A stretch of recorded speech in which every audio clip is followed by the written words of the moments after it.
Manila Broadcasting Company.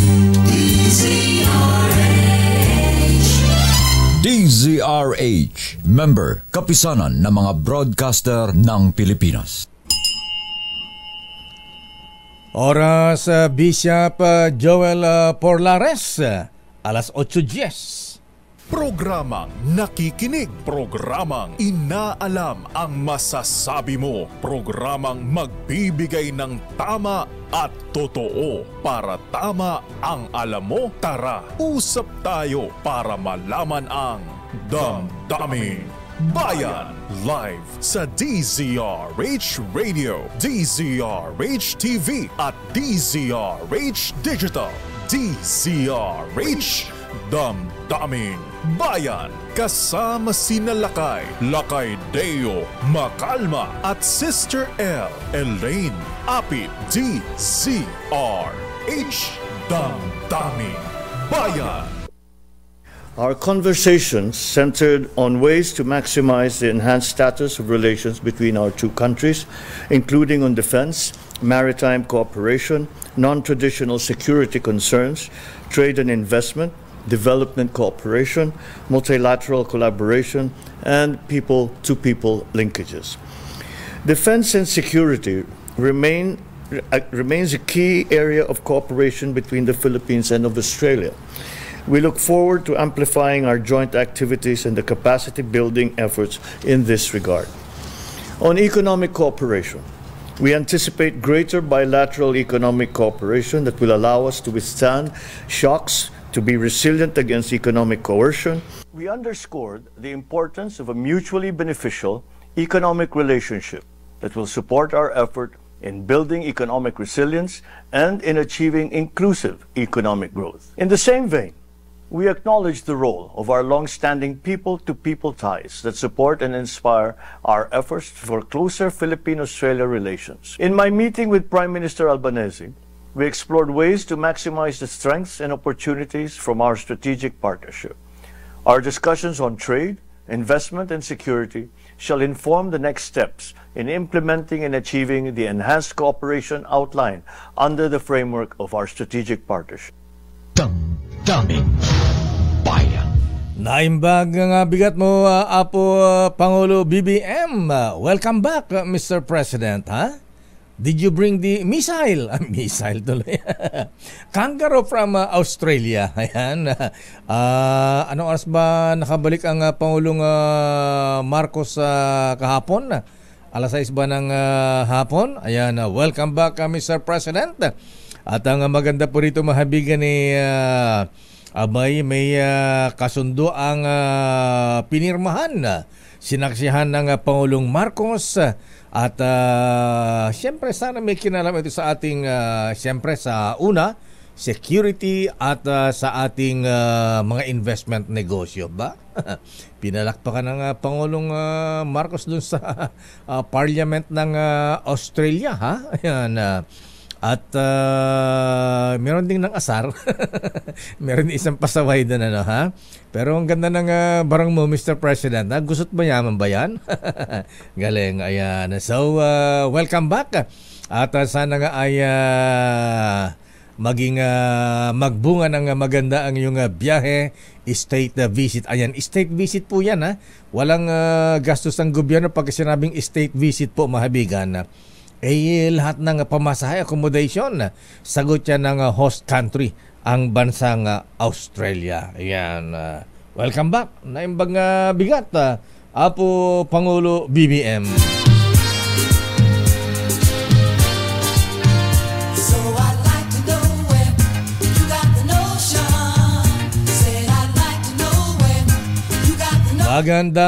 Magandang umaga, Pilipinas.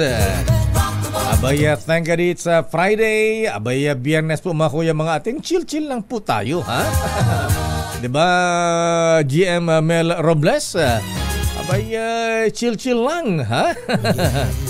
Pero marami tayong issue ngayon mahabigan na siyempre, ha?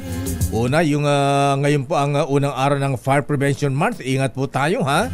Abay, may 4 ng sumalubong na namatay kaagad, mag-asawa at 2 anak, ha? Ayan, na pagkatapos ano pa ba, ha? Ba't mainit yata ang ulo ng mga tao ngayon na GM Mel Robles, ha? Abay, si Senator JV, ha? Ayan, may challenge kay Mayor Francis Zamora, ha? Face me. Ayan, harap-harapan tayo. Ayan, harapin mo ako.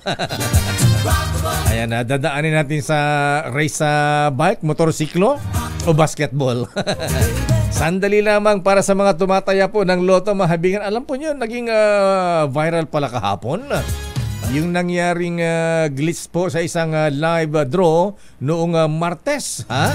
Sa paggamit ng PCSO ng 3D. Ba? Alamin nga natin, ano pa talaga ang nangyari?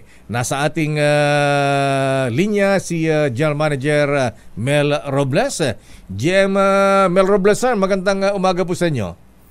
Ay, magandang umaga sa inyong lahat, sa inyong mga tagapakinig, Lakay Deo. Ayan, GM Mel, ano ba nangyari? Ba't nagkaroon po ng aberya doon sa live draw noong Martes?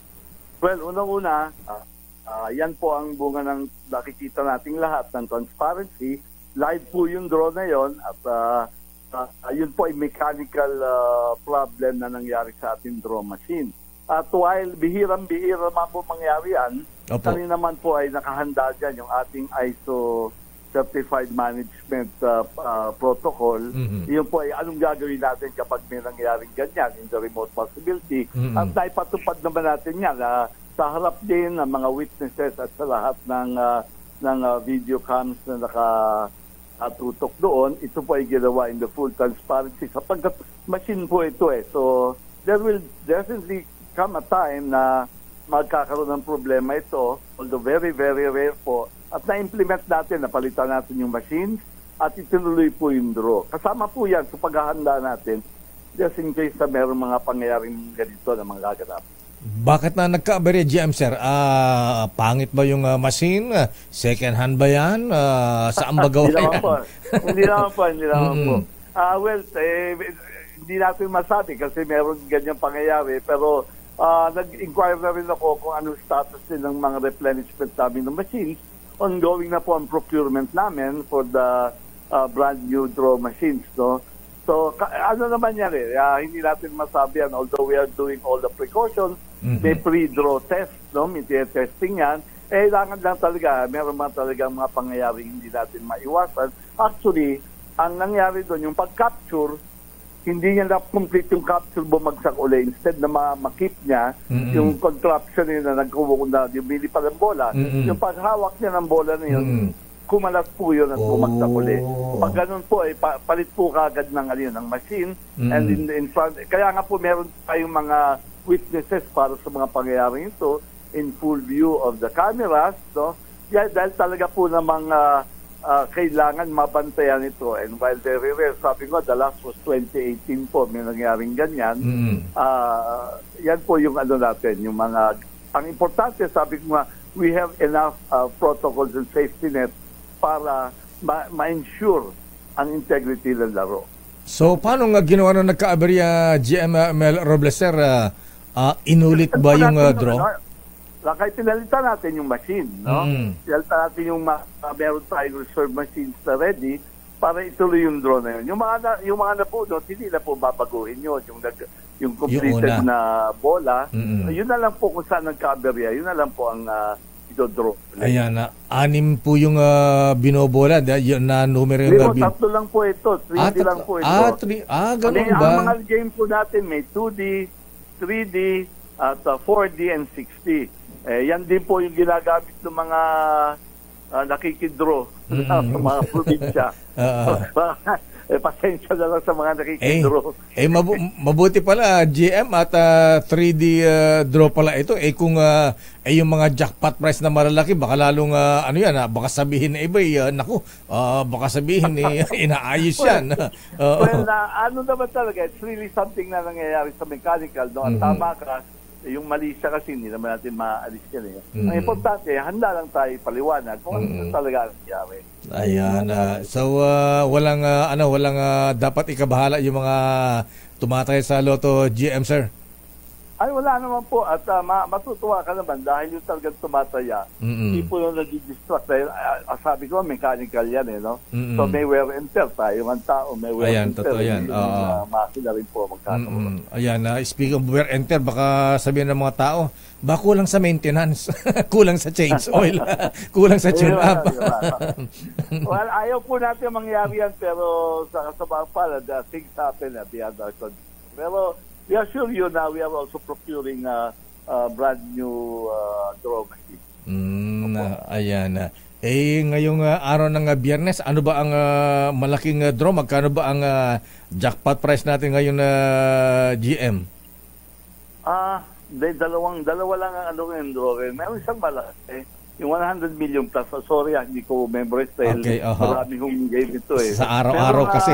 Merong malaki ngayon. Itong araw na ito, merong malaki. Mapapansin niyo po yung pag mataas ang taya, ibig sabihin yung mga malalaking jackpot ngayon. Yan naman po ang isang hinahabol talaga, yung laki ho ng jackpot. So, pag Tuesday, malaki rin ho yan dahil yung mga jackpot lang hindi po yung prices. Ayan. Lumalaki ba ang jackpot price GM? Dumadami ba ang tumataya sa loto? Sa record namin, dumadami po. Nakakatuwa naman po at hindi naman po nila alintana kung meron mga adverse na balita. Kasi siguro, alam din naman nila, kung mapapansin nyo, ikaw, over the years lakay, laging every administration lumalabas yung ganyan mga balibalita at hindi naman nasusustain nila. May mga siyempre hindi natin mapigilan ng pagsinala, pag-akusa. Sana lang po merong batayan. Kasi katulad niya na meron nangyaring aberya at napapaliwanag natin na yung contraption hindi ho nag-capture ng bola. Yun ho ang totoong nangyari. Ngayon, pwede ho kayong mag-impute ng kung anong hindi natin mapipigilin ang isip ng tao. Kaya in full transparency, pinipresent po namin yan. We go on interview para ma-assure po yung mga tao. Isa na lang, GM Mel Robles, sir. Ayan, ano daw ang may bibigay niyong tips sa ating mga kababayan para manalo? Kung alam ko yung mananalo, hindi ko sasabihin. Akala sabihin nyo, para manalo, tumaya kayo. Ay, yan ang number one. Hindi yung tip requirement yan, requirement. Ako, ito talagang napansin ko. Huwag nyo lang ilimit sa birthday. Kasi lalo na kung mga ang taya ni 658, ganyan, wala na ho sa kalendaryo yun. Sa edad, maaari. Yung kasi napapansin ko ang Pinoy, ma-birthday tayo Ayan, totoo yan. Pag bumaba naman yung tumama, kunyari below 31, ay pala, ang daming mananalo. Kasi ang Pinoy sa birthday ako nga, 10 taon ko na natin tinataan yung birthday ko, di ako manalo-nalo, kaya lucky pick na lang. Ayun, yung maaari pa. Maganda, talagang, yun kung swerte mo talaga yung lucky pick So, bagay totoo yan GML, sir, maraming salamat. Magandang umaga po sa inyo. Maraming salamat po sa lahat ng mga sumusubaybay. Mabuhay kayo. Mabuhay po kayo. Mahabigan ang General Manager ng PCSO, GM General Manager Mel Robles.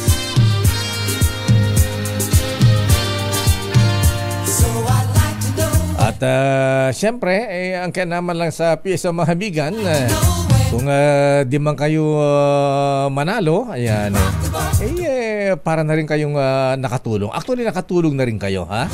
Ayan, sa dami rin po na tinutulungan ng PCSO sa kanilang mga programa. Para sa mga indigent na humingi ng tulong, gamot, operasyon, at iba pa. Ayan. Ano ba ang mainit na issue ngayon? Nako, talaga. Abay, tama rin yung sabi ni Senator JB kahapon ha? Abay, Mr. President, siguro wag nating pamihasain natin mga kababayan na umaasa na lamang sa ayuda. Puro ayuda na lang tayo, ha? Tuloy yung iba tinatamad na. Ayan, ayaw na magtrabaho. Tapos ngayon, dahil sa inflation, tataasan pa. Naku, wag naman. Tataasan para ang binibigyan na cash grant na 4-piece, sabi ng DSWD. Abay, siguro Secretary Rex Gatchalian, pag-aralan nating mabuti yan. Sa Sabi nga teach them to fish. Ayan, do not give them fish. Ayan, tawilis na lang. Tawilis na lang. Good morning ko yung ama na to sino, Mayor Ateng, Tita Cuevas Reyes ng Malvara, Batangas. It's a Friday, mga kuya. Ingat-ingat po sa sunog, ha? Naku, Diyos ko pong mahabagin. Grabe yung sunog sa, although na mas malala po yung yung ang laki ng sunog sa Arms Corps kahapon sa Marikina. Abay, sabi ni Edniel Parosa kahapon ang description ng mga residente sa paligid ng Arms Corps. Abay, para daw may dalawang bumagsak na eroplano. Ayan, ganun po kalakas ang impact, mga kaibigan. Pero ang mainam na lang, wala pong, may mga nasugatan pero walang namatay dun sa Marikina, sa Arms Corps. Dun sa sunog dun. Pero eto malupit sa Las Piñas. Naku, Mayor, sino nga ba Mayor ng Las Piñas ngayon? Mayor Amy Aguilar, ha? Diyos ko, mag-asawa at dalawang anak po yung nasunog, mga kaibigan, namatay doon sa sunog. Kaya ingat-ingat po tayo, ha? Kaya saan ba yung motorcade kanina, Boy G, ha? Ng mga bumbero natin. Ayan, kaya lang parang kulang daw yung kulang daw yung motorcade kanina sa Manila. Ayan, walang pinabigyan na hopya ang engbitin. Magandang umaga sa ating mga fire volunteers. Lalong-lalo po yung mga fire volunteers brigade dyan sa Chinatown. Ayan, ang gagaling, ha? Yan po mga fire volunteers, hindi katulad ng mga Colonel Atienza. Ayan, i-check nyo nga yung mga fire volunteers din na kompleto ang gadget. May helmet, may oxygen tank, may palakol. Pero walang fire truck, nakamotorsiklo lang. Kadalasan po, ayan, nasabi rin natin mga hobit na taga Bureau of Fire, eto yung pasensya na po mga kuya, ha? Ayan, mga looters yung karamihan dyan. Saan ka naman nakita ng fire volunteer, walang fire truck? Anyway, hindi katulad ng mga in fairness sa mga taga Chinatown, mga habayan natin, mga Chinoy. Ayan, ang gaganda ng kanilang mga fire trucks. Talo pa ang fire trucks ng mga regular na bumbero natin sa Bureau of Fire. Anyway, babalikan natin. Ano bang gusto yung issue, mga kuya? Hay, uy, naku. Eto, maganda, Sister L, ha? Itong report na ating bubit Justice Sam. Wow! Sikat na male LGBTQ plus member. Wow. Dalagang-dalaga na ngayon? Ha? Male LGBT, hi Miss Karen. Naging dalagang-dalaga na ngayon? Anong ginawa? Babalikan natin yan, ha? Bukod dun sa away naman ni Sara Labate at saka ni Bisaya. Chill-chill lang. Ayan, chill-chill lang po tayo, ha? Matapos na linggong kayod marino trabaho, kailangan mag-unwind naman tayo ngayong Biyernes, mga kuya, ha? At syempre kailangan may pag-gimik-gimik tayo ng konti dyan. At syempre para maganda ang weekend, maganda ang samahan, may tawanan at kasiyahan. Abay, kailangan mga kuya, meron tayong Emperador Double Light. Doble suabe, doble sarap. Yan ang pampaganda ng kasiyahan. Doble ang tawanan natin dyan. Siyempre, chill-chill lang. Magaan na inuman. Easy-easy lang, mga kuya, ha? With Emperador Double Light. Dahil doble suabe, doble sarap. Siyempre, mga nagbe-birthday ngayon, ha? Sino ba mga birthday celebrators natin ngayon? Aba, si Engineer Roneltan ba birthday ba niya ngayon? Ha? Happy birthday, Engineer. Ayan, binabati ka ni Governor Helen Tan Suarez. Ayan, tan lang. Every moment ang gaan with Emperador Double Light. Emperador Double Light, doble suabe, doble sarap. Oras Justice Maidas Marquez, Idol. Good morning, CJ, Chief Justice Alexander Jesmundo. Ako yung Justice Leo Batan. Justice De Quiros. Justice Max De Leon. Siya ba kami nagtampo ha? Ayan, Justice Bong Pasqua. Uy, mga taga Supreme Court ha. Batiin din natin ha. Ayan, ang mga members ng ang mga gods in Padre Power kung tawagin. Good morning Justice Gigolo Samga Erlan. Ricky Rosales at of course Justice Joel Lopez. Oras ganap na 8:30. Ang balitang ito ay hatid sa inyo ng ACS Manufacturing Corporation. Oras, Sister L. It's 8:36.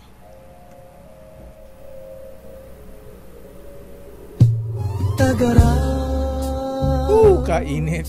Sa may dagat na masyal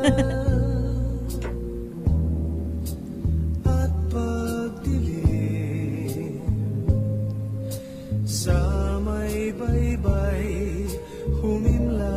Sandali lamang Haji at nasa ating linya ang kinatawan ng Santa Rosa City, Laguna. Ang chairman ng House Committee on Public Order and Safety. Ito'y isa sa mga pinakamagandang lalaki sa Kongreso, Sister L. Namit mo na ba itong sa personal? Hindi ko pa siya nakita sa personal lakay Hindi lang mga artistahin, artista talaga. Ayan. Congressman Dan Fernandez, sir, magandang umaga po sa inyo, Kong. Hi, good morning, Deo, saka kay Sister L. Ayan, Sister L po. Ayan. Good morning, ko. Good morning. Good morning. Sister L, siguro kasing beauty to ng mga nagiging leading ladies mo noon, Congressman, sir. Lakay, parang nahiya ako bigla. Parang hindi naman totoo. Hindi naman ako ganun O nga pala, Kong, ba't di ka na gumagawa ng pelikula? Ayan, sina Senator Lito-Lito, Lapid-Lapid, Bong Revilla, ang gawa ng pelikula. Ikaw hindi ka na yata gumagawa ng pelikula kung Dan Fernandez, sir. Bakit? Kasi pag natsetsyempo, ang hirap kasi yung schedule ng shooting. Minsan tumatama doon sa mga schedule ng Congress, lalo na sa mga hearings.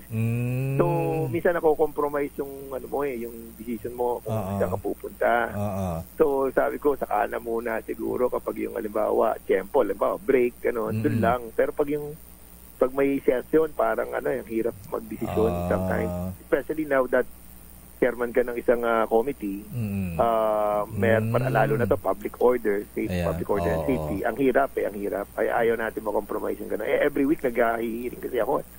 Talagang, yung gusto ko nga sana twice a week pa para at least matapos lahat yung mga pending na mga request for hearings.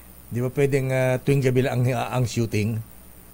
Pagod ka na no, sa bagay. Saka desisyon nila yun Tapos ang mahirap sa shooting, siyempre, call yan ng director Hindi yung pwedeng, direct, halimbawa, unahin mo na ako ngayon, may masagataan ka ng mga ibang artista. Tapos, minsan, biglaan, kailangan, parang mahirap mag-adjust. Ayan. Kailan ba huling gumawa ng pelikula kung Dan Fernandez, sir? Naku, matagal na. Nahuli ko ata yung Honor Day Father pa yun, ata 2000. Matagal na. Sino sa mga leading ladies mo, sino ang di mo makalimutan? Ako, parang world history na pinag-uusapan. Pero si Congressman pala, kung ikaw ay isang optometrist?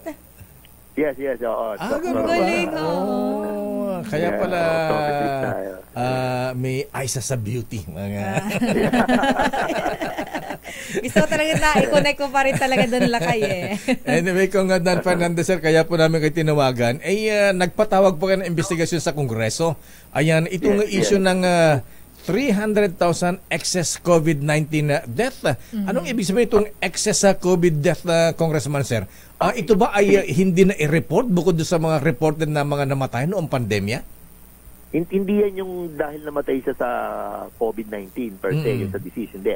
Alam mo, sa atin, meron tayong tinatawag na yung variation ng pagkamatay taon-taon.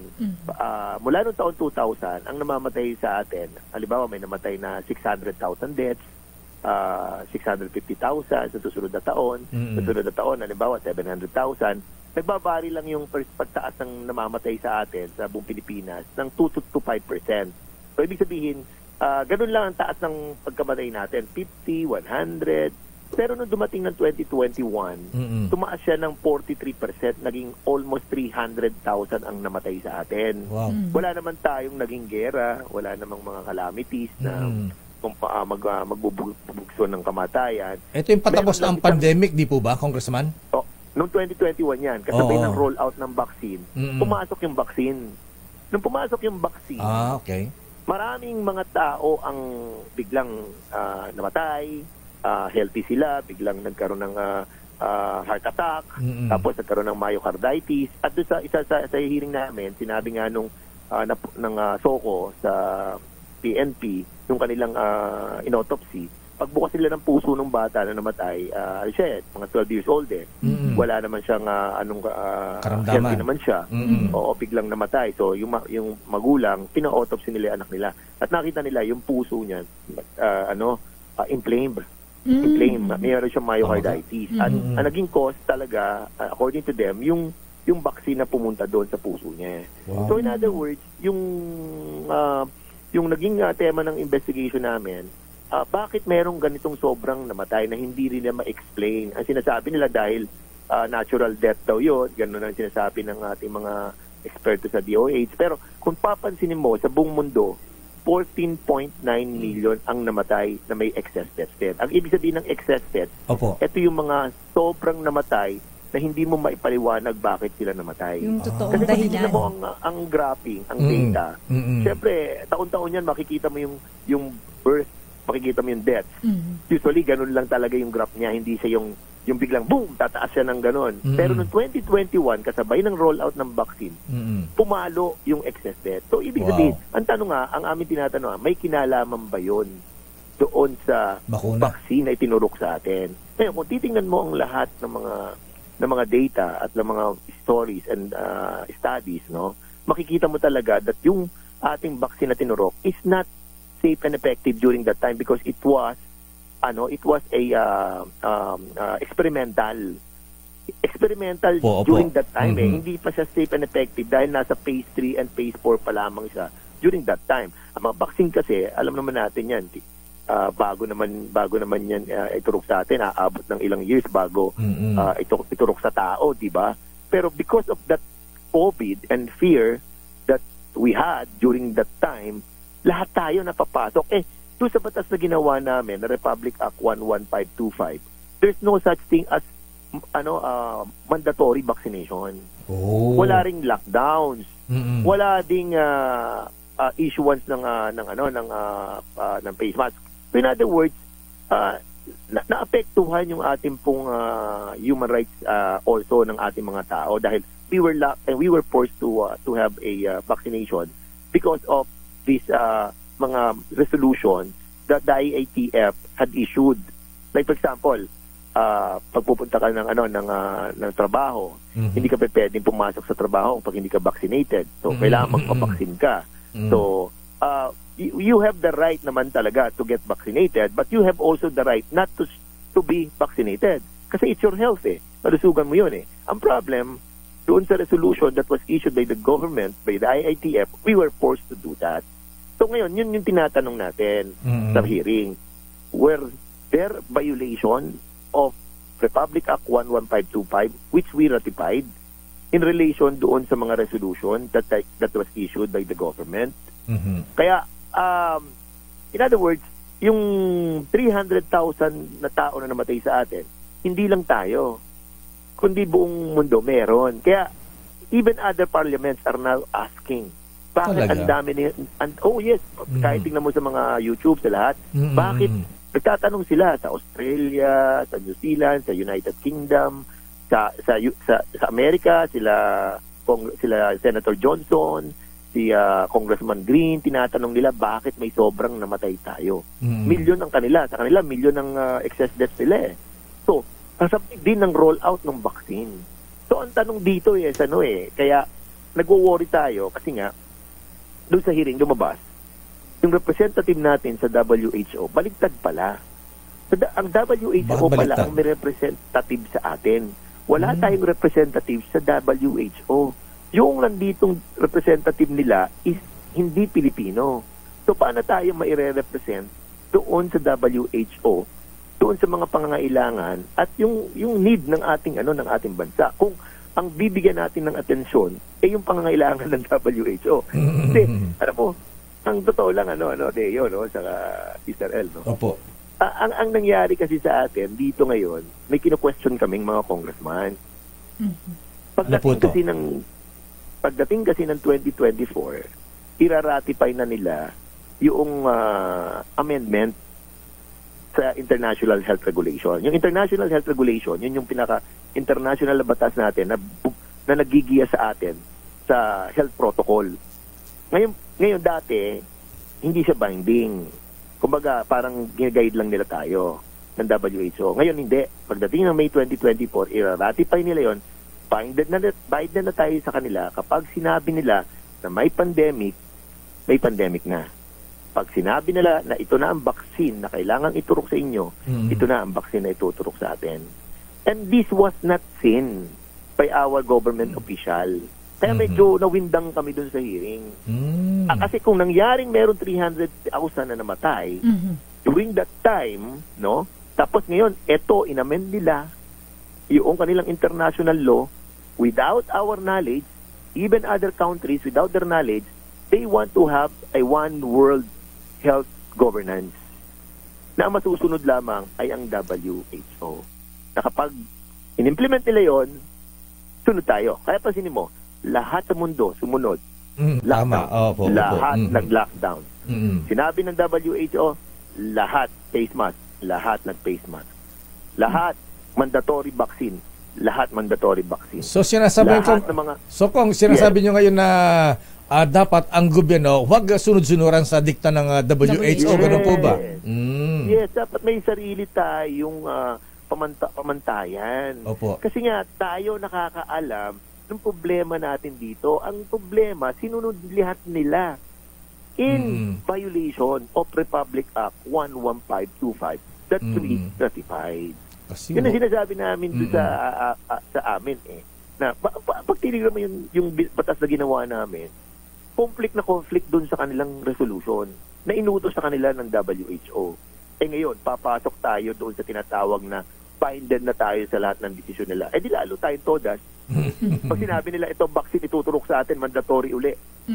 Paano na yan? Kung may namatay na ganito kasabay ng rollout ng vaccine noong 2021, mag-iisip ka na magpapabaksin pa ba ako? Ako nga tinan mo Deo Sister Ella. Ako 3 beses ako nagpabaksin.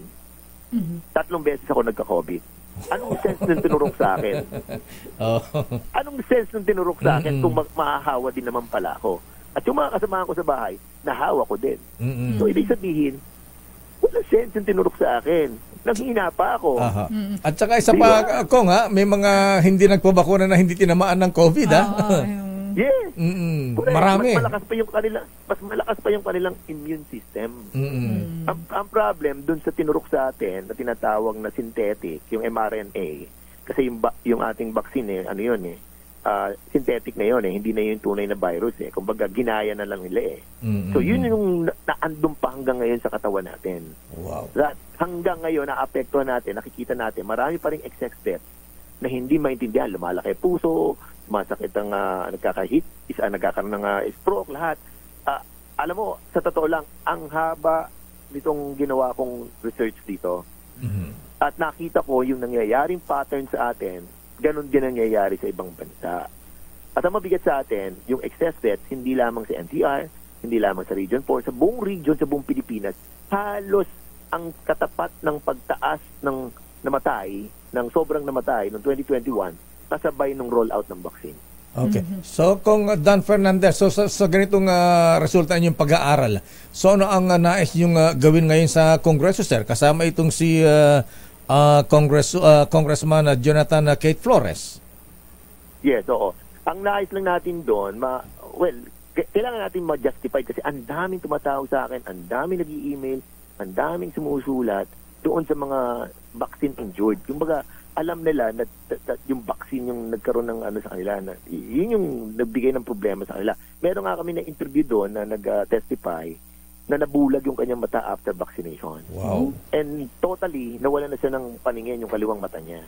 Now, ang tanong, doon sa atin sa batas natin, under Section 12, meron doon yung indemnity Ayan, yan. Health. Oo, meron doon 500 million. Gusto namin malaman kung saan natin dinala yun. Kasi ang nakalagay doon, parang nagkaroon sila ng parang catch na hanggang threshold na 100,000 lang per isang tao. For example, yun, nabulag. Ang gumastos siya ng halimbawa 1 milyon o kaya 500,000. Paano yung ibang nagastos niya? Samantalang nakalagay doon sa batas that we have to indemnify those people who have been injured. Kaya ang dami pang gagawin doon sa batas that we have to be prepared. Paano kung halimbawa magkaroon naman ng pandemic? Are we going to follow the same kind of resolution that was issued by the government during ganitong pandemic?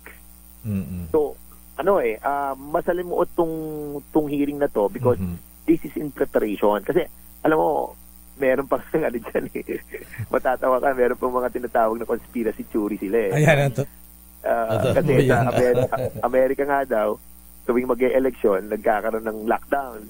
At baka magkaroon daw uli ng lockdown dahil meron naman daw yung X-disease naman ngayon na dumarating. Merong X-disease. X-disease. Oo, daw to, mas matindi daw to kaysa sa COVID. Nakikita namin dito, alam mo, ako, ito, nakikita ko dito. Yes, sir. Wala naman itong resibo, but of course, yung mga pharmaceutical companies sa buong mundo, no? Alam mo yan, gumagawa ng vaccine. Ano yan malaking pera yan Malaking pera talaga yan. Billion yan na dolyar It was forced upon us, it was mandated upon us, samantalang before, yung mga vaccine sa flu vaccine, yung sa measles, sa ibang sakit na chickenpox, hindi naman mandato sa bata. Pero ibig sabihin, kung ayaw mo, you have the right to say no. So dapat meron tayong freedom of choice, ika nga. Yes, help mo yan Ang mabigat pa ito, brother. Ang mabigat doon sa kanilang ipapasok na ratification sa May 2024, lahat ng mga WHO representative natin, they will convene in New York. I-ratify nila yung binded na tayo. Tapos ang isa sa mga pinakamabigat doon na binabanggit nila, hindi na lang health ang pandemic. Mayroon na rin pandemic sa climate change. Kung halimbawa nakikita nila na masyadong polluted ang inyong Manila, lockdown kayo. Kasi parang wala na babas. May mga ganun silang Kaya ang isa pa mabigat doon yung tinatawag nilang yung digital network system na kung saan lahat ng cellphone natin, if we will be binded with that ratification of that international law, yung IHR nga, lahat tayo, yung mga cellphone natin, yun na tinatawag mo, meron ka ng tinatawag na vaccine passport. Nakalagay yun, nabasa ko yun. Sa vaccine passport, yung cellphone mo, you cannot travel without them knowing kung nasaan ka, kung saan ka pupunta. And at the same time, alam nila kung ano ang health history mo. Lahat ng sakit mo, alam nila doon. Tapos anong vaccine mo, kailangan yung vaccine mo nakatama sa vaccine na sinabi nila, na ituturok sa iyo. Diba? Ang dating nun, ano yun? Martial na ba tayo? Nadidiktahan mo kami kung ano gusto mo namin gawin sa kalusugan namin? Kaya yun yung kinokontra namin mga congressman. Kasi nga, sabi namin, bakit ganito? Na hindi alam natin. Yung international law that they have, di ba, pag international law, kailangan iraratify pa yan ng Senado. Totoo pa yan, treaty. Dahil yun ang treaty yan Opo. Pero ito, hindi. Wala na. Kumbaga, pagdating ng May 2024, abangan nyo yan. Ratify nila yung international health regulation na yan. Binded na tayo sa lahat ng protocol ng kalusugan ng WHO. So anong gagawin natin, Congressman Dan Fernandez, sir, para natin kukontrahin ito? I think yun na nga, sinabi nga, ito pa mabigat, sa hearing, iniimbitahan natin yung WHO representative. Opo. Akala nga namin Pilipino yung WHO representative. It turned out foreigner. Indian yata. Foreigner siya. Ha? Tapos, ang dating, hindi mo siya pwedeng imbitahan.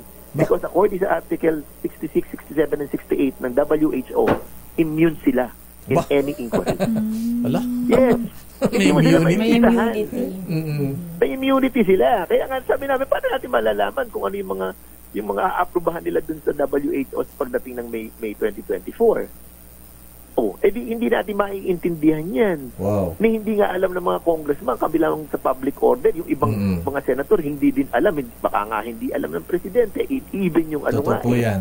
Sa Department of Health, tinatanong namin sila, alam niyo ba yung 307 amendments, ha? Yung babaguhin nila doon sa IHR, sa international law. And I think, kasi this WHO, ang mga number one na mga contributor dito, mga nagdo-donate, yung mga tinatawag natin mga globalist, yung mga global elites, yung mga mayayaman ba? Sila nagpipinance At sila rin naman, at yung sinasabi nilang vaccine na dapat na bilhin ng buong mundo, sila rin nagsasabi. Kaya pansinin mo, lahat ng vaccine na nanggaling sa kanila, na sinabi ng WHO, yun ang tinurok sa atin. Wow. So, isa pa Congressman Dan Fernandez, sir, ha? Ayan, alam po niyo, ang mga international drug companies, malakas ang kanilang influence sa mga health officers natin. Di po ba? Hindi naman natin nilalahata. Kaya kung anong sabihin nila, sumusunod dahil, siyempre, galing sa kanila. May lobby fund. Ayan, tama yan. Kayo na ang nagsabi. So, paano natin kukontahin ito o paano natin i-check ito, Congressman Dan Fernandez, sir? We need to inform our people because this is our health. Alam mo kasi meron din akong I'm trying to have some deeper research on this Nakita ko rin yung kanilang agenda meron silang tinatawag na Agenda 2030. Wow. Dati ang agenda yung Agenda 2020 na kailangan linisin natin ang ating climate. Tapos kailangan yung ating yung tinatawag na health population, wag dumami ang populasyon ng tao. Dito sa kanilang Agenda 2030. Ito conspiracy theory din to, pero parang may relasyon bakit nagganon, bakit ang dami namatay Yung agenda the population. Yan, the population. Bakit napaguhin? Kasi nga sabi nila Bill Gates, si Bill Gates isa sa pinakamalaking contributor sa sa WHO. Sabi niya noong 2014, masyado na marami ang tao. Kailangan mabawasan ng tao. At siya nagko-contribute din sa climate change. Sabi niya gano'n. Tapos siya rin nagsabi na magkakaroon ng pandemic. Nagkaroon ng pandemic. Tapos ngayon, sila naman ang nagdidikta kung anong gagawin ng ano. Ito sa mga global elites na to. Sila nagdidikta sa WHO na sinusunod ng mga taga-WHO na ini-imply sa atin, ini-impose sa atin. So ngayon, kung titingnan mo yung kanilang plano for 2030 na talagang kailangan mabawasan tayo, nagiging successful sila by having an injection of vaccine at nababawasan ng tao. 14.9 million na nabawas noong 2021. At yung iba pang namamatay succeeding years because of the implication of that vaccine is still happening. So, somehow they have seen success of this experimental vaccine that was enforced sa atin. Most likely, kinontrol nila ngayon yung amendment ng WHO para maging binded na tayo lahat, para lahat susunod na doon. Yung ano gagawin natin? Kailangan tayong mag-ingay dito. Ayun. Kailangan natin dito na okay, eto, meron ganitong klase ng theory. Meron ganitong factual. Ano ang factual? Ang factual dito, nakita natin, may mga namatay na sobra na extraordinary. Sabi ng Philippine Statistics Authority. Diba? So ngayon, anong dapat natin gawin? Ayan. Sandali, huwag tayong sumama sa ganyang klaseng ganyang pamantayan ng WHO na kapag sinabi na lang nila na lockdown. Ito vaccine. So, kontrahin natin. So dapat pala Congressman Dan Fernandez, sir, ma-inform natin ang Department of Health at siyempre ang Presidente. Kaya nga ako, ang ginagawa nga namin, kasi nga, nasimulan ko na to nung ilang months ago pa. Tapos, ngayon, alam mo, Deo, mapapansin ko doon kasi nagla-live na kami para at least ma-inform talaga mga tao ng mga nangyayari sa Kongreso Nakita ko na talagang sa dami na nanonood, sa dami na mga nagko-comment doon sa live namin, makikita mo yung mga na-damage ng mga tao. yung mga namatay na sinasabi nila na ang dami comments na kami may namatay dito pagkatapos ng babaksin yung anak ko. Suddenly, after 2 days, namatay. Ang lusog-lusog naman niya. And even doon sa video na pinresent namin doon, ang daming mga bata na namatay din after vaccine. Kaya nakaka-worry to, nakaka-worry. Parang chemical warfare. yes. Actually, ano mo, Deo? Opo. Yun din yung isang napanood ko na sinasabi nila, hindi nila makuha yung isang patayan sa gera. Kasi di ba nag-gera sila? Opo. Sila naman nagpipinance ng gera. Alam naman natin Amerika, sila nagpipinance niyan, di ba? Pinance sila ng pinance. Hindi naman namamatay ng ganong kadami yung mga tao. Namamatay 100,000, 50,000. Dito sa vaccine, sumunod lahat ng bansa. O, vaccine na natin yan. Oo. Tapos, alam mo, ito pa mabigat. Okay, we discovered this nung nasiring. Yung Johnson & Johnson, kasi ganito yan kapag na-vaccine tayo, lahat ng mga klase ng mga vaccine na produkto, halimbawa yung Johnson & Johnson, Pfizer, Sinovac, lahat yan sinecheck ko yung adverse reaction Kung ano yung adverse reaction mo after immunization, yun yung tawag na sa buyers. Kapag yung kung may side effect ka, i-report yan doon sa FDA, sa pharmacovigilance. So, pag ni-report sa kanila yung mga na vaksinan, bawa, nagkaroon ng serious adverse reaction, i-report yan doon.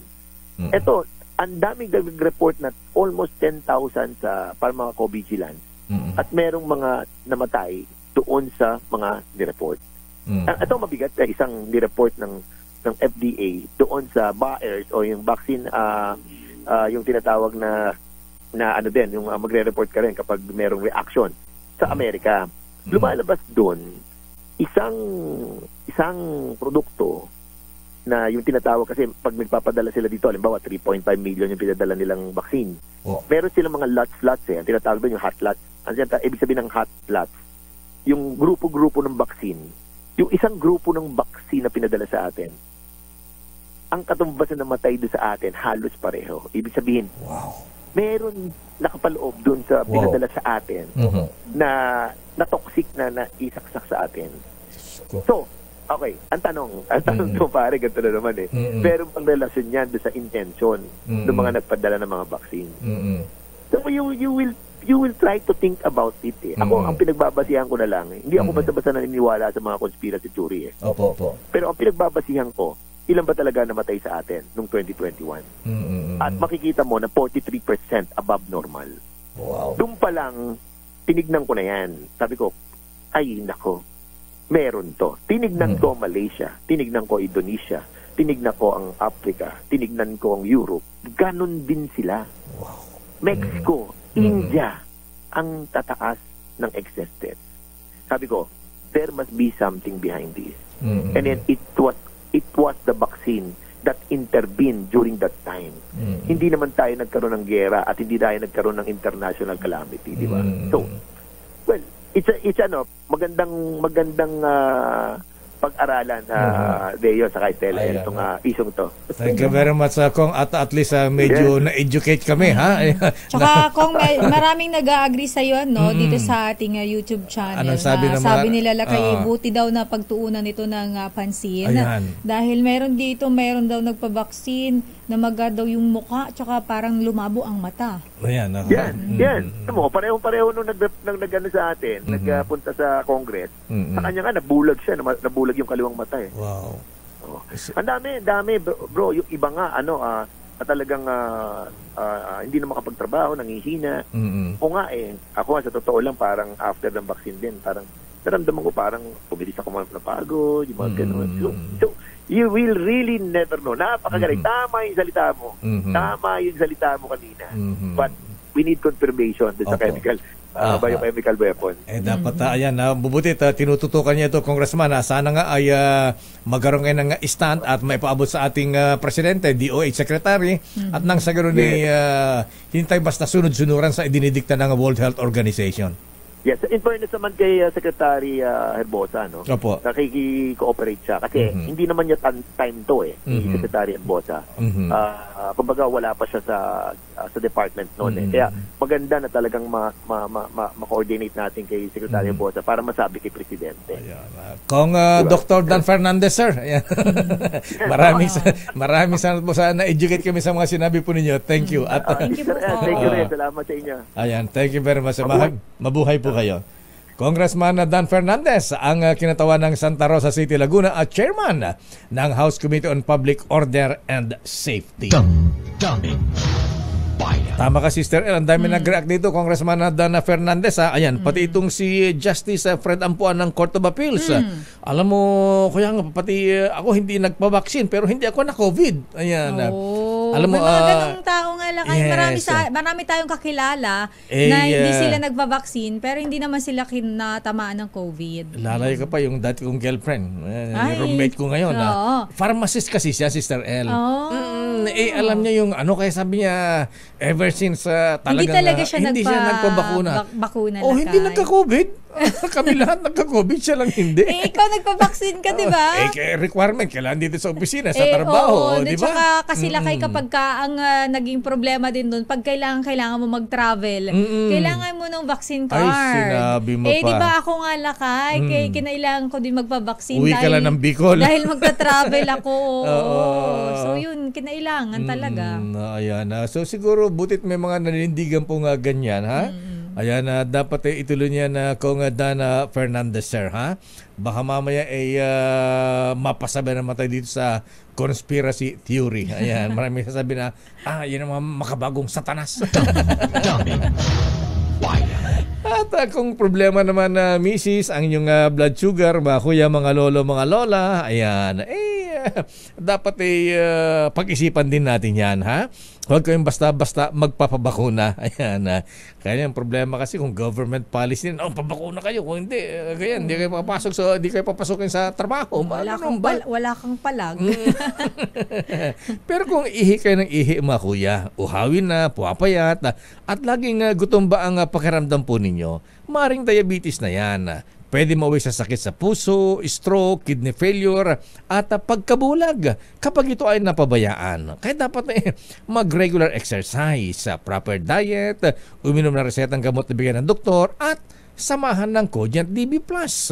Ang Cogent DB Plus ay isang herbal supplement na may taglay na siyam na Ayurvedic herbs. Nagbibigay ng nutritional support para pagbutihin ang blood sugar level. Palakasin ating immune system para magbigay proteksyon sa ating vital organs, lakas ng katawan para malabanan ang komplikasyon dulot ng diabetes sa natural na paraan. Sa Cogent DB Plus, malakas ang depensa mo laban sa diabetes. Ang Cogent DB Plus, mabibili po yan sa Mercury Drug at Watson's Drugstores nationwide at online na rin sa Shopee at Lazada. Damdamin Bayan. Kayo talaga, ba't niyo tinanong kung sinong latest ni Kong? Salba talaga kayo. Medyo malayo yung topic Kayo naman seryoso yung usapan Ayan. Baka sabihin ni Kong, akala ko ba yung topic ang... Oras, Sister L. 8 minutes, 9 minutes na after 9.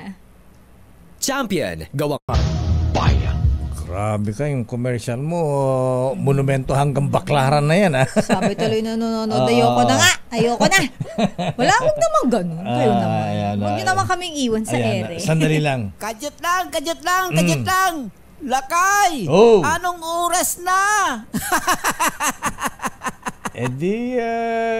Itanong natin kay Sister L. Oras, Sister L. 9:18. Alam niyo po, hindi po ako mahilig makichismis. Ang pinapakinggan ko lang pong chismis ay yung kay Deo Macalma. Kung wala si Deo Macalma, kulang ang almusal ko. Sa ng aking mga bubuwit dyan sa loob ng PCSO, sa ng aking... tama na po.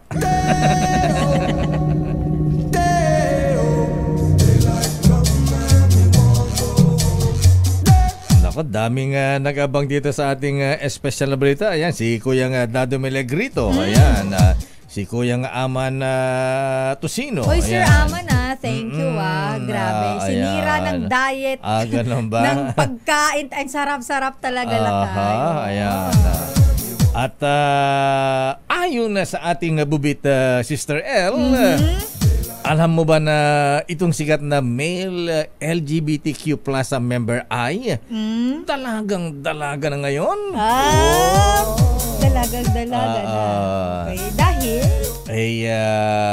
Paano ba magiging dalaga ang isang lalaking maliban sa pagkakaroon ng boo. Ano ba? Dapat meron ding sabi mo, ayan, castration. Ayan. Ayoko na magsalita. Ganun ba? Kami kasi tawag namin dapat merong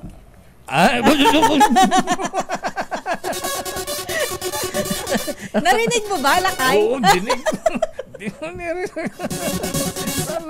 At ayon na sa ating bubita, Sister L, alam mo ba na kaya pala dumadami ngayon ang nagpapa-sex change, Sister L? Abay, sabi na ating bubit, perfect na, Sister L.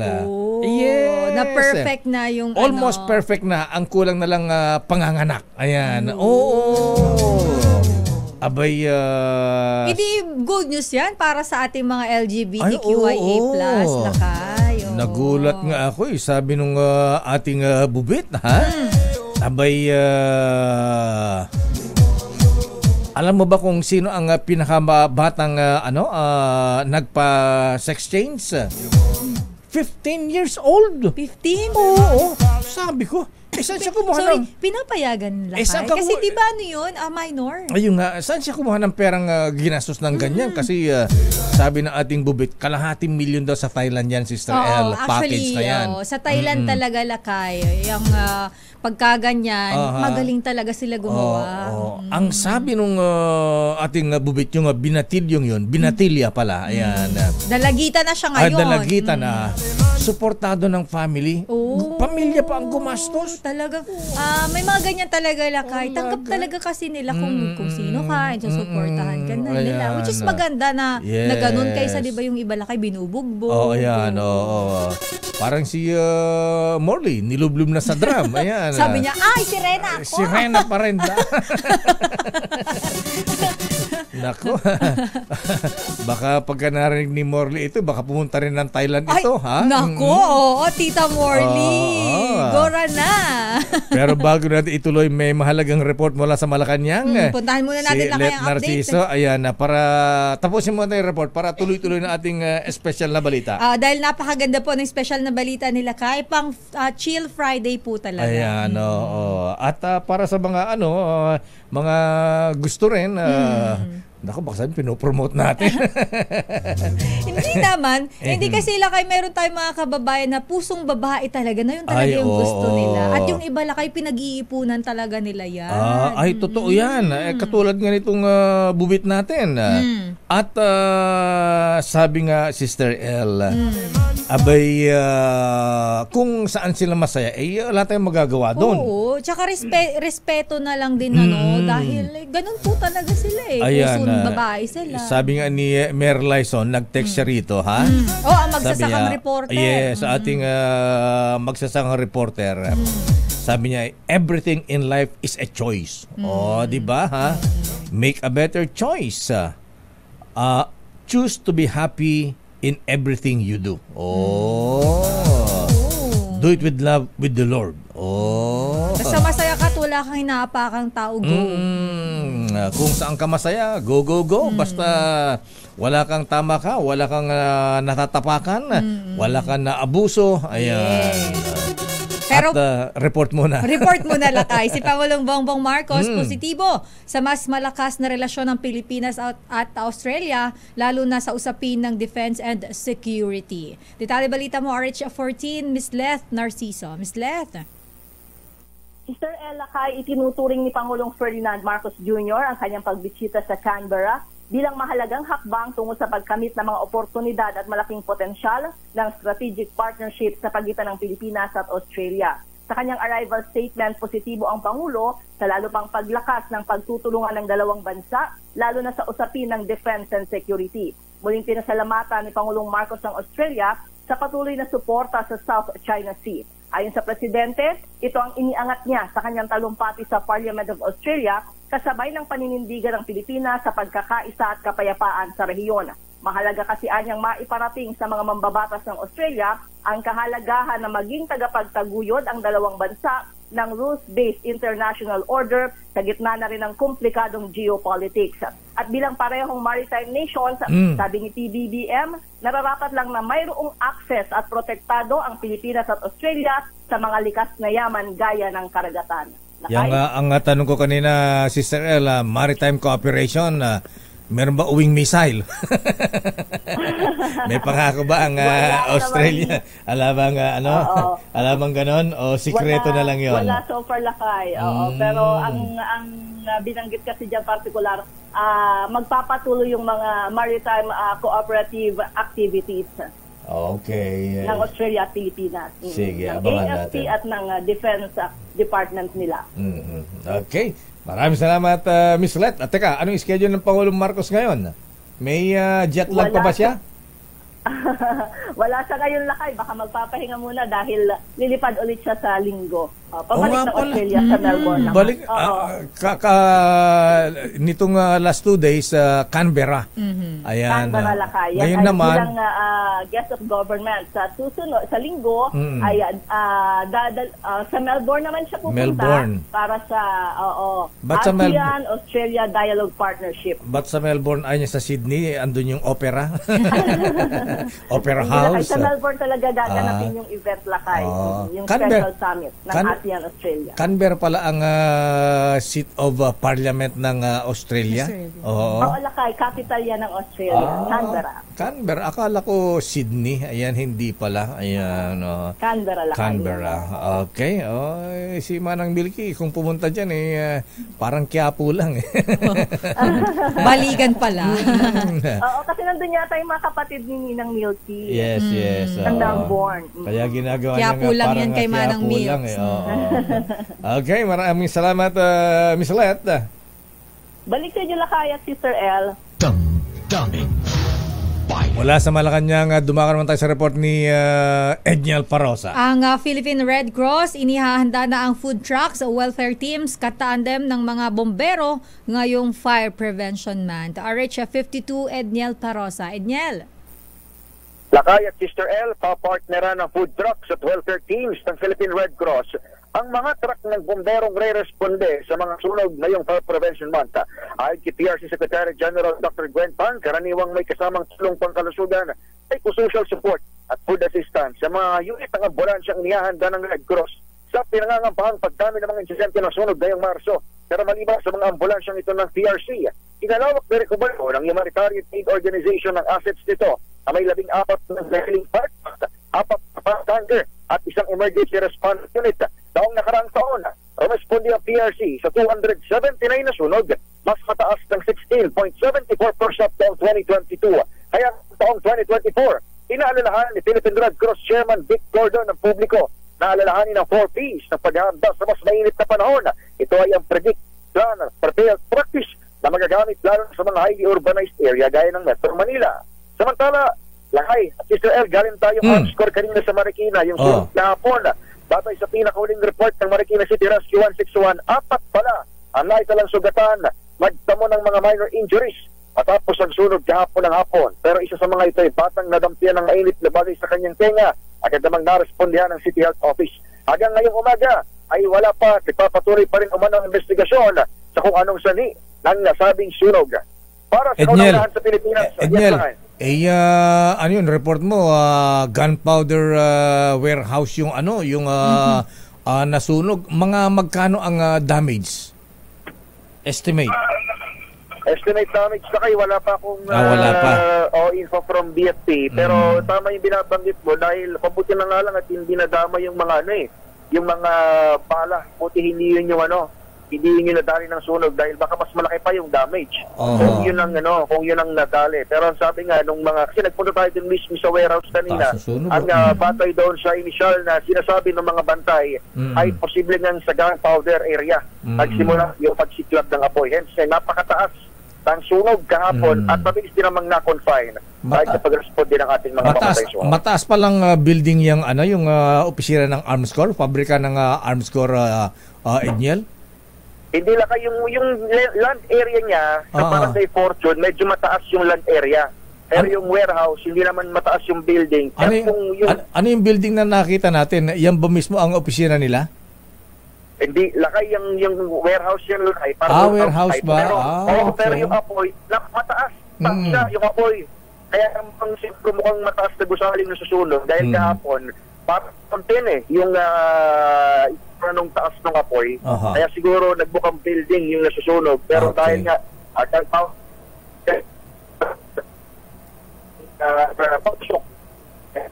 nawala na. Okay, maraming salamat, Edniel. Damdamin Bayan. Maraming salamat, Edniel Parosa. Isunod natin ang report ni Edwin.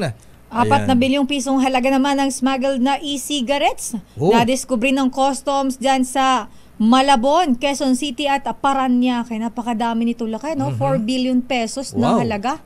Ang dami nito. Vape yan, vape? E-cigarettes lakay eh. Hindi ko alam kung vape lang pag sinabi mo e-cigarette. Parang kasi vape, yun yung may mga diba lakay. Yung mga parang pugon kung magpausok. Tas flavored lakay. Alamin natin ang detalye mula kay RH at 23. Edwin Duque. Edwin. Micheline Leordeo, magkasabay na sinalakay kagabi naman ng Bureau of Customs, MICB, CISS ang tatlong bodega na manimbaga ng mga smuggled product o e-cigarette kagabi dito sa magkahiwalay na operasyon sa National Capital Region. Kabilang dito isang bodega sa Malabon, sa Hernandez sa Malabon, Quezon City, Parañaque, kung saan ay hindi mo bababa sa 4 na bilyong pisong halaga sa kabuuan ng na-discovery ng custom. Ayon dito kay Alvin Encico, ang Chief of Customs Intelligence and Investigation Service na Manila International Container Port, nakatanggap po mano ang ahensya ng ulat na may mga naiposlit sa bansa na kontrabandong hindi dumaan sa tamang proseso o walang kakulang na dokumento. Bagay na agad na isinilalim ito sa 3 linggo surveillance operation.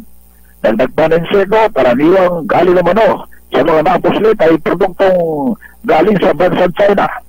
Base sa impormasyon, karaniwang sinasagawa at PNP sa mga lehitimong produkto o freely importable goods, mga items para hindi halata sa oras na may pasok ito sa bansa. Sa initial report ng BOC kagabi, nakasansan ng halagang 2.1 billion sa bodega ng Seven Cats sa Hernandez sa Katbon, Malabon, 1.7 naman billion sa Parañaque habang tinabayang nasa 50 hanggang 100 billion naman sa Quezon City. Pinabantayan na rin naman ng BOC ang ilang pantaran o may bayan na posibleng ginara ang mga puslit na outright smugglers papasok ng Pilipinas.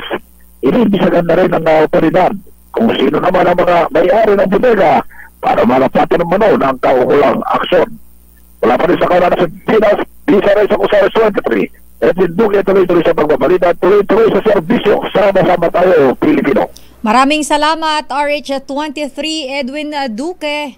Samantala naman, bago natin puntahan ng nila kay Lakay, mag-diretso na natin. Your business is our business na muna. Ayan. Mamaya na. I-congratulate mo natin yung mga taga Bureau of Customs. Ayan. Hindi lang mga sports cars ang kanilang inaano ngayon, hinahabol. Pati vape, malaki yan, ha? Magkano, ilang bilyon yun? Nalakay halos 4 na bilyong piso yung smuggled na yan. Naku, napakano niyan lakay. Baka mamaya kasi smuggled, hindi na-check. Meron kasi yan lakay yung sumasabog habang ginagamit. Gano'n? Oo, yung biglang vape, sumasabog? Oo, lakay may ganon. Di ba, Norman? May mga ganon. Baka mamaya bibig mo. Matagal na yun. Naku, at ayon na sa ating bubit, mag-commercial daw muna ta. Sige na nga. Ayan. Ano ba yan? Standby manang Milky. Si Milky ba galing Australia din ito? Ha? Standby Milky. Kayo talaga, ha? Sino daw yung sikat na member ng LGBTQ+, na ngayon ay... Ano na sila lakay? QIA na sila. Anong QIA? QIA? Hindi. LGBTQIA+. May IA pa.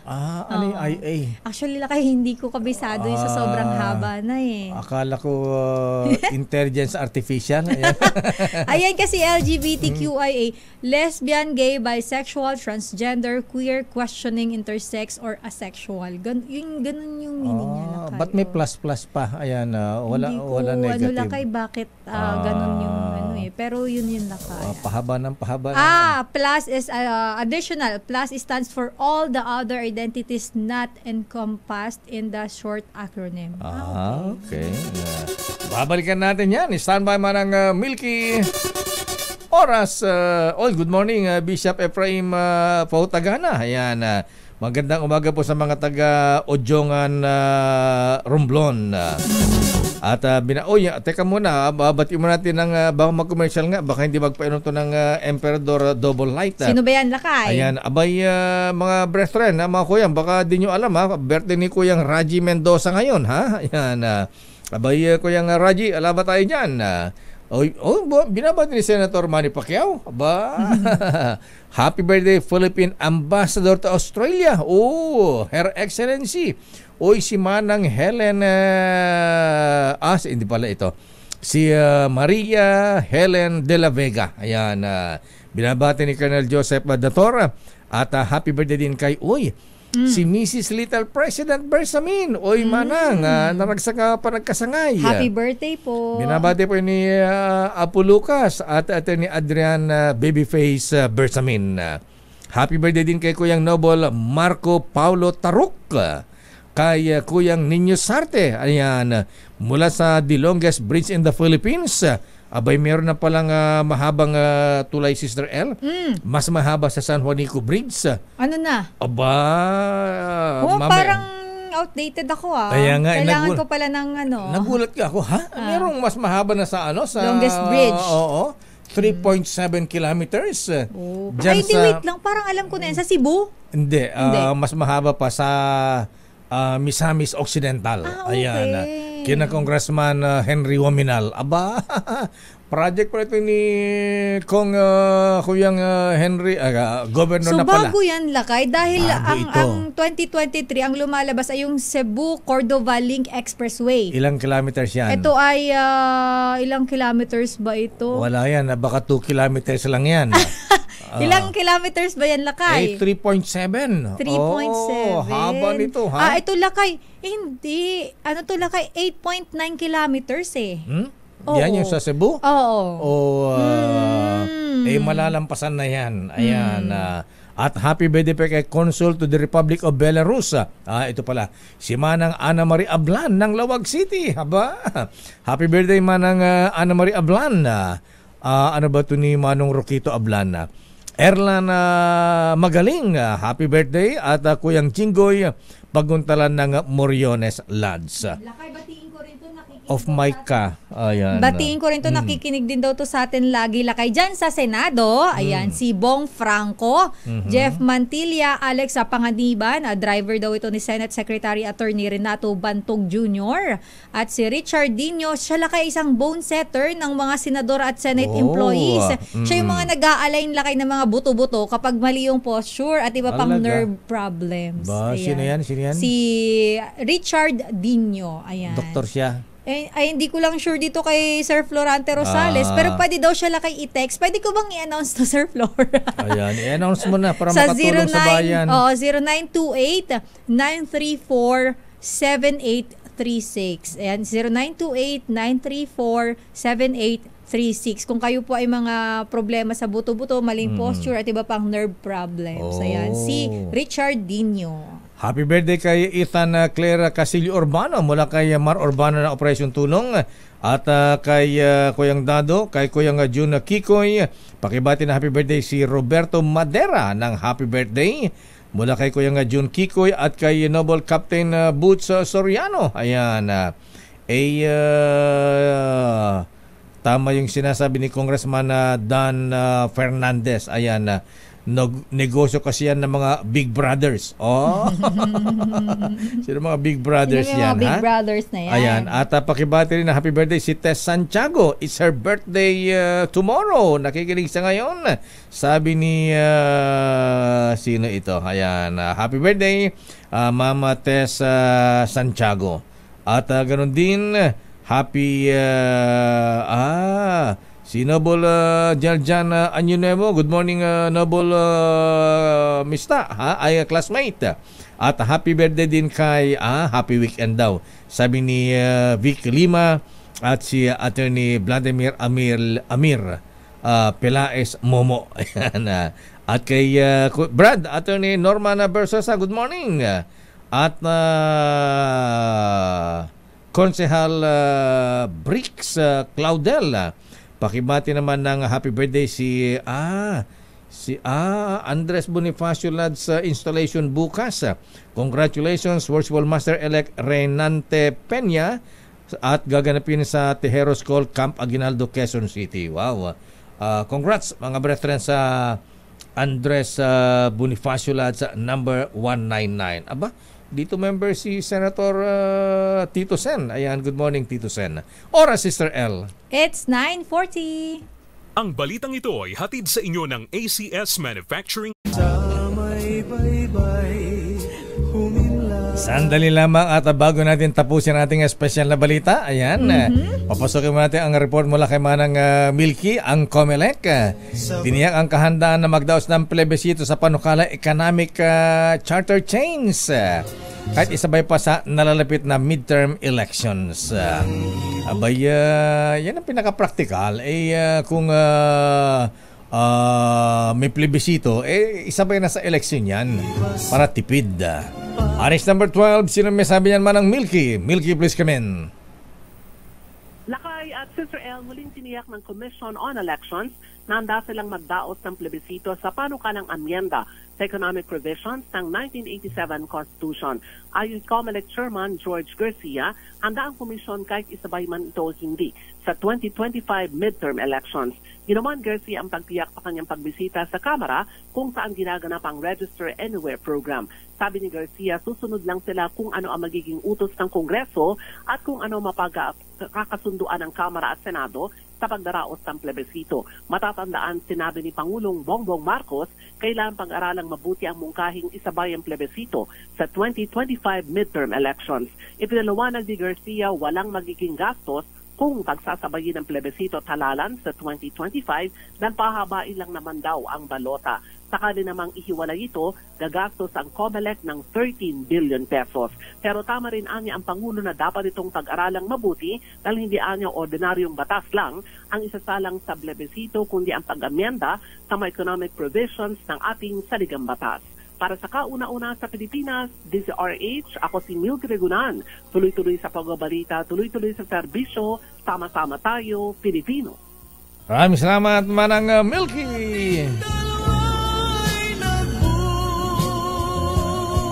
Sandali lamang, Valley Standby Boy Gonzales at ayon na sa ating bubita, Sister L. Talagang open na Sister L sa community ng mga taga LGBTQIA+. Baka may Z pa yan. Wala. Off mic ka, sabi ko sa iyo ha? Sorry na Lakay. Ayan, mag-headset ka Ayan. Makati sa tainga Ganon ba? Ayan. Naku, Kuyang Ray Peña, di ako makadalo sa installation mo bukas sa Andres Bonifacio Lads, Kuyang. Gohas tayo sa sa Saragossa Masonic Lads bukas. Ayan. Congress din nga pala sa mga brethren sa Saragossa Masonic Lads sa kanilang public installation bukas. Ayan, alas 2 ng hapon. Worshipful Master Sani Ma, Senior Warden Edgardo Santiago at Junior Warden Mark Liwag. Aba, kasabay niyo yung mga brethren natin, DJ Lawag Masonic Lads number 71, March 2 rin. At gaganapin naman sa Malacanang of the North. Wow, astig kayong mga kuya, makabagis.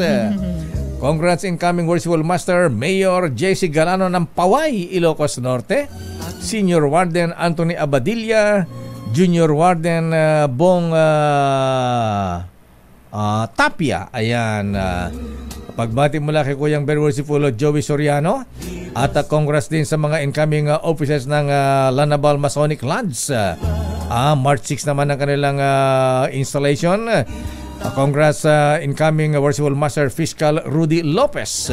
Senior Warden Benz Biloria, Junior Warden Alexander Santos, at ang guest of honor speaker, heavy, ha? Very Worshipful Congressman Roy Loyola ng Cavite. Congrats mga brethren, at ayon na sa ating bubita Sister L, abay, siguro sa tinagal-tagal na rin. Tsaka mayaman na ito, Sister L, ha? Ano na yan, lakay? Hindi na lang yata yan, milyonaryo. Baka bilyonaryo na rin ito, ha? Kasi ang tindi ng kasikatan yan, lakay. Pero bilyonaryo na siguro ito. Ayan. Tingin ko din, lakay. Kasi dalaga na. Kung dalaga na siya, hindi, bilyonaryo na siya. Ayan. Tsaka ano yan, lakay? Magaling sa craft niya. Galing. Kaya sumikat ng todo, ha? Ay, sabagay, kung saan siya masaya sila ng boyfriend, edi suportahan ta ka. Ayan. At ayon na sa ating bubit Sister L, hindi lang pala sa Thailand meron nang gumagawa ng sex change sa Sister L. Saan din lakay? Abay, ayon na sa ating bubit Sister L, meron na rin pala sa Makati. Magkano kaya ang bayad? Kasi sa Thailand, affordable. I mean, kung ikukumpara sa ibang gumagawa, mas afford ang Thailand. Pero mas mura pala dito dyan sa Makati. Ay, talaga? Ay, magkano lang daw? Abay, sabi na ating bubit na member ng LGBTQIA+. Ayan. Siya lakay ay ano na din, dalaga na rin. Sino? Yung bubit mo? Dalaga na. Kaya nga siya nga ang ano. Kaya very knowledgeable siya. Yes, sabi ko ng ating bubit ano ba yan? Sabi ko, paano forma niyan? Same lang. Same lang. Kasi nga sabi mo na perfect na yung paano siya ginagawa. Matres na lang ang kulang, sabi niya. So, lakay kung perfect na, ano na din yun. Ang kulang na lang, wala siyang matres at saka hindi nire-regla. Ayan. Pero may nafe-feel na raw. Sabi, meron kong kuhan? May nag-go. May water. Ganon. Sabi niya, sabi niya explanation niya, Sister L, meron daw vein, ugat na ano yan, kasi pag yung mga naunang putol-putol pala, hindi na i-connect yung mga vital veins na kasi before hindi pa ganun ka ka-perfect. So ngayon naaaral na talaga nila. Doon sa Thailand, sabi niya, tatlo benching ko na ngayon. Pero doon ako sa talagang tiniyak ko na doon sa ospital talaga, kasi doon sa Thailand talaga mga lisensyado, kasi doon sa otorisado. Kasi sa Thailand ngayon pag hindi ka maingat parang tabi na ng mga beauty parlor meron na rin mga ganyan-ganyan. Gilid-gilid. Pero pipiliin din doon sa mga kababayan natin na nagpupunta ng Thailand kasi marami lang kayong iba nga bini-video, bina-vlog pa nila. Kasi lakay para, syempre, accepted na ng community. Na magpapaano na ako. Excited sila na i-share. Sabi na ating bubita Sister Ella, 2 weeks daw siya doon. Ayan, para ma-heal. 500,000 package na yon. After operation, pala, malupit pala din na Sister L, yung mga legitimate na nag-sex change sa sa Thailand. May psychological test ka pa. Hindi pa porque gusto mong magpa-opera. Palit na ako, ayoko na neto. Tanggalin niyo na to si Junjun, gano'n. Abay, parang may exam pa pala, ini-interview, ikaw ba talaga ay talagang decided ka na? Baka kasi yung iba, magdalawang isip. So, may mga parang exam. Kasi may waiver din ba sila lakay? Di nasabi yung waiver, pero sabi niya ayan, ini-interview, ayan, psychiatrist, ayan, anong dahilan, ba't gusto mong magpapalit? Ayan. Kaya meron din palang hindi tinatanggap doon, Sister L. Pagka napansin nilang parang confused ka pa. Confused pa. Hindi tinutuloy. Pag-isipan mo muna. May mga nire-reject din pala sila. At ayon na sa ating bubit, kaya pala nagkaka-infection yung iba, Sister L. Dahil? Umuwi ka agad ng Pilipinas na hindi pa heal yung kanilang operation. Oo. Yung sugat, fresh pa. Yes, kaya pag uwi dito, siyempre, fresh, nagka-infection, nagkasugat, hindi na maano. Doon pala, doon sa sabi ng ating bubita, Sister L, talagang siya ay nandun, and then may check-up pa. Ayan, after operation, may check-up, may doktor, may nurse na nag-aalaga. Ayan. Kaya safe na safe Kuyang Odi Japana. Ayan. At ayun. Bakit bigla? parang yung pasok mo. Hindi, biglang Bigla kasi nag-pop up. Nag-pop up Ayan, ito. Sabi ko sa inyo, tatimingan nyo kung saan kayo magpa-pop up na message. Ayan, sabi ito ni Dr. Ferdinand Pagdila, pakibati naman na happy birthday si Dory Garillo, pinsan ng wife kong si Bebot ng San Jose Occidental, Mindoro. Ayan, Dory, happy birthday. At ganun din, asa na yan, ha? Si Archie Ladores, ayan, pahigit naman si, saan na? Si Archie Ladores, sandali lamang. Nalilito na ako, Vic Lima. Kilala mo ito, pare ko, ha? Ayan, basta sabi ni Vic, sabi niya, ako, sa original pa rin. Ayan. Naman, baka mamaya hindi nyo po alam. Kaloob ng Diyos yan Kaya lang, sabi nga may freedom of choice. Yes. At ayon na sa ating bubita, Sister L, happy birthday din kay Grace Kimio Mendoza. Ayan.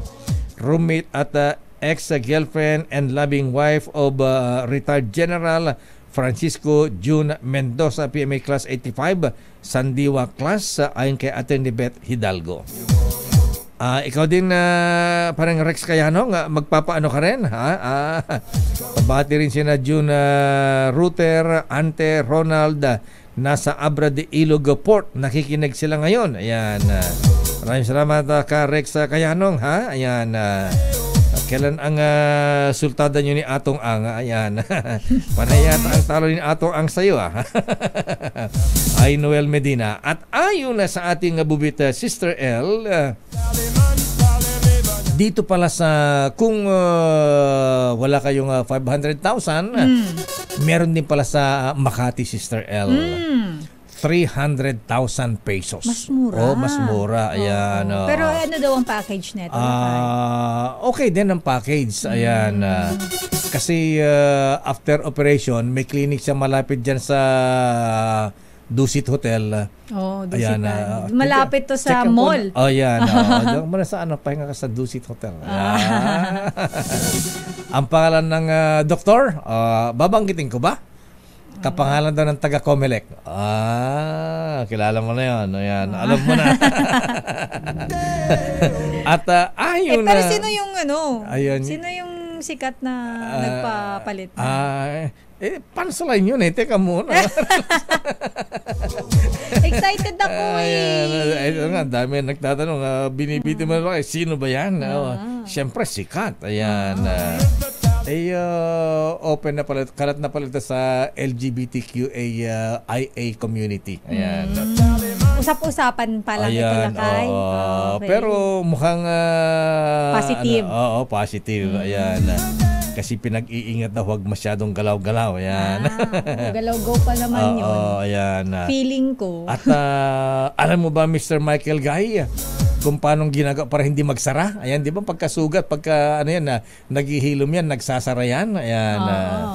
Gano'n naman ang sugat, naghihilom. Ikaw halimbawa, magpa-opera ka, Greg, ha?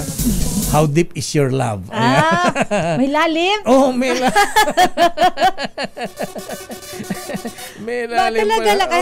Hanggang Oo. ano daw pinakamalalim ang pwede mong ipagawa?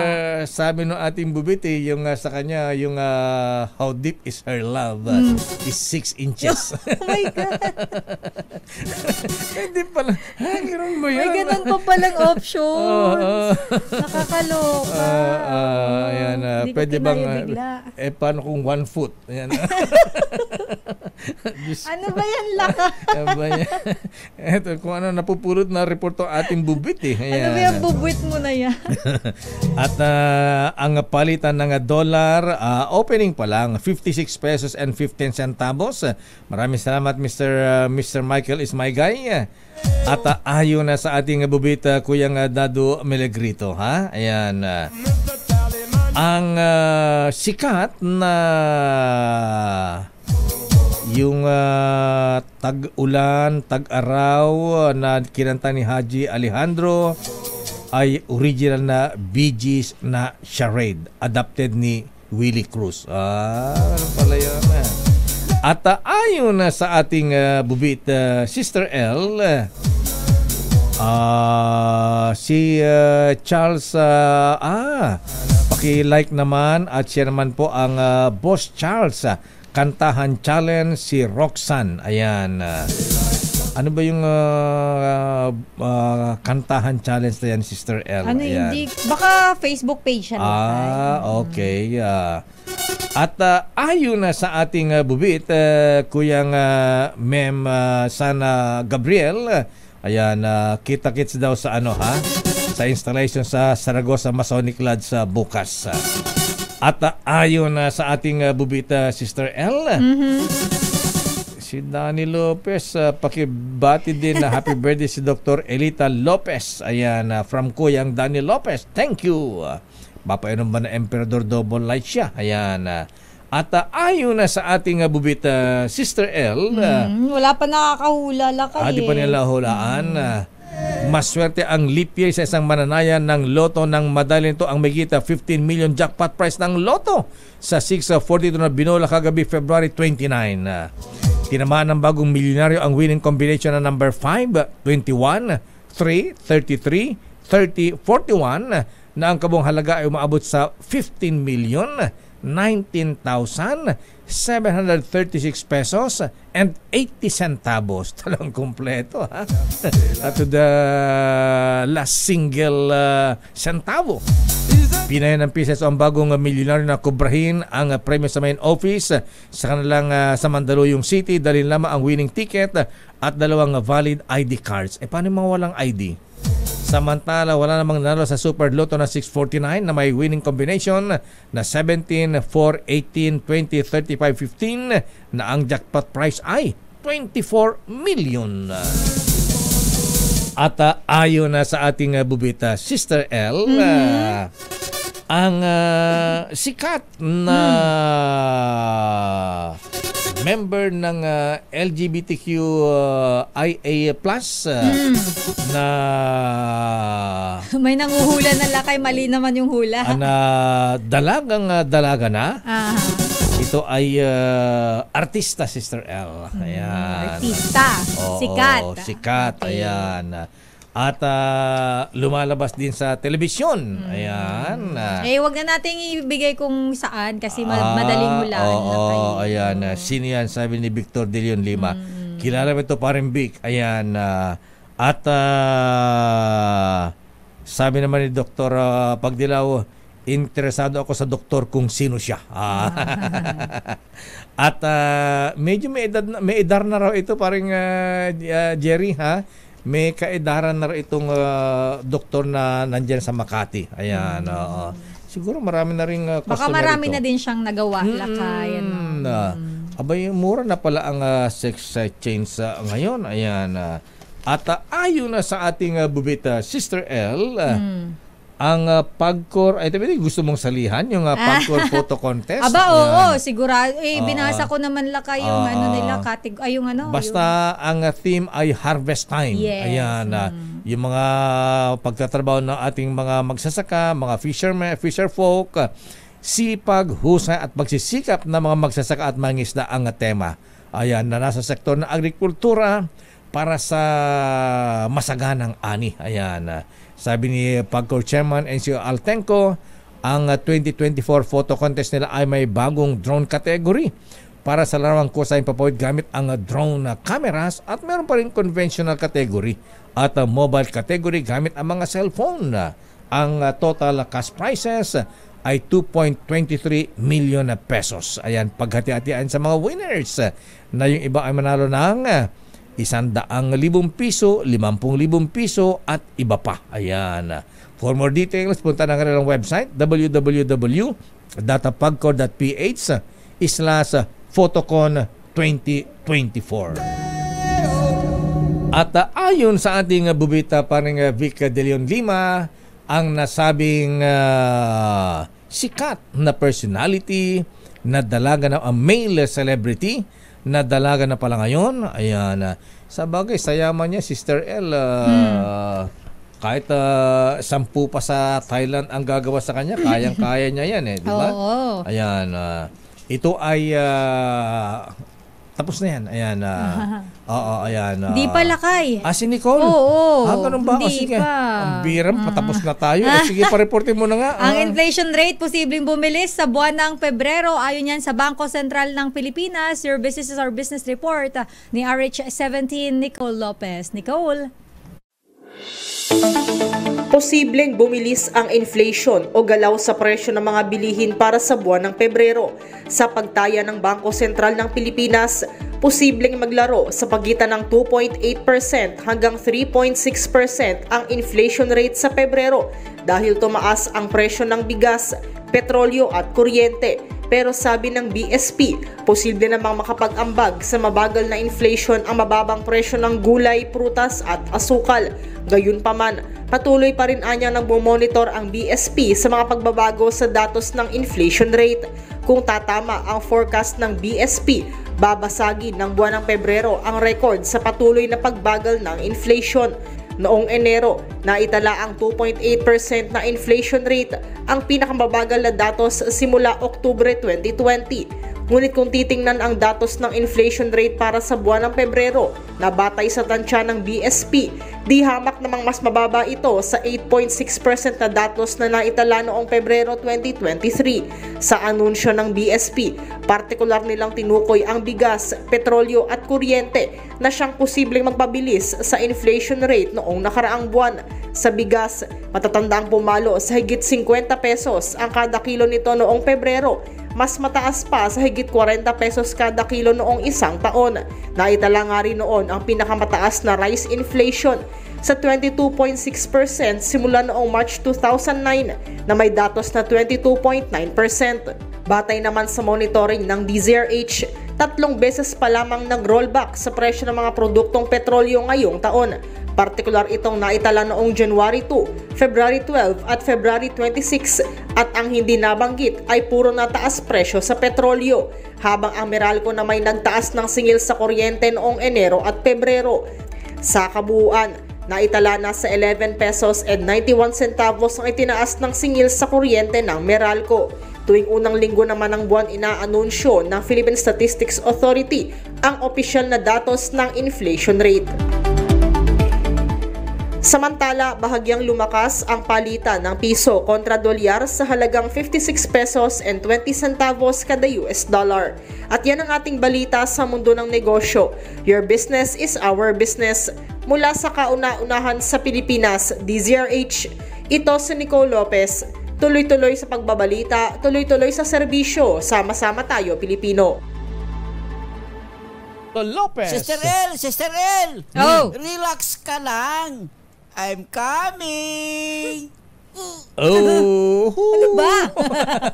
Kaloka to si Pinong. At ayun na, ayan, tapusin natin. Overtime na tayo. Overtime na tayo lakay eh. Ayun na sa atin. Pero may mga nakahula na ano. Marami-rami na lakay. Ayan, basta ito ay sikat na sikat, mayaman. Marami naging boyfriend na basketball player ito. Kung magregalo ito, talagang mayaman kasi, ha? Nagregalo pa yata ito ng hammer. Ayan. Ay, talaga, lakay? sa isang sikat na basketball player. Ayan. Ayon na sa ating bubit, ang nasabing dalaga na ngayon. Dalaga na lang. Dalaga na dahil binabati mo na si Kuyang Boy Pique. Good morning, Kuyang, ha? At si birthday boy kay Colonel Ador Arevalo. Ngayon daw ang celebration niya mamaya. Sabi ni Kuyang Winnie Edad. Ayan, Kay Lakay, batiin mo rin daw to. Kita-kits sa mga Kuyang dyan sa Century. Ayan. Si Ma'am Elvira Medina, nakikinig daw ngayon kasama ni Val Gonzales. Batiin mo. Nahulaan na ba niya? Nahulaan ba ni Ma'am Elvira Val? Ayon na sa ating bubit, basta ito ay sikat na sikat sa pelikula at telebisyon, at ito ay malaking tao. Ayan. Matangkad. Ayun, yun na. Yun na. At yan ang ating special na balita. Sabi nga that's a freedom of choice. Yes. Ayan. Respeto po natin.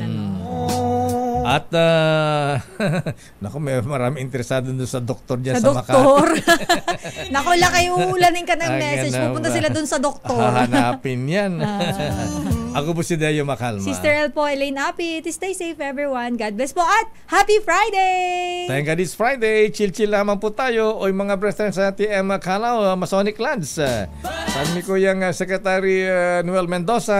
Ayan, kuyang JM Puno, ha? Kuyang Relly. Ayan, may practice mamaya. Bye-bye. Operation Tulong susunod na. Ingat. Yeah.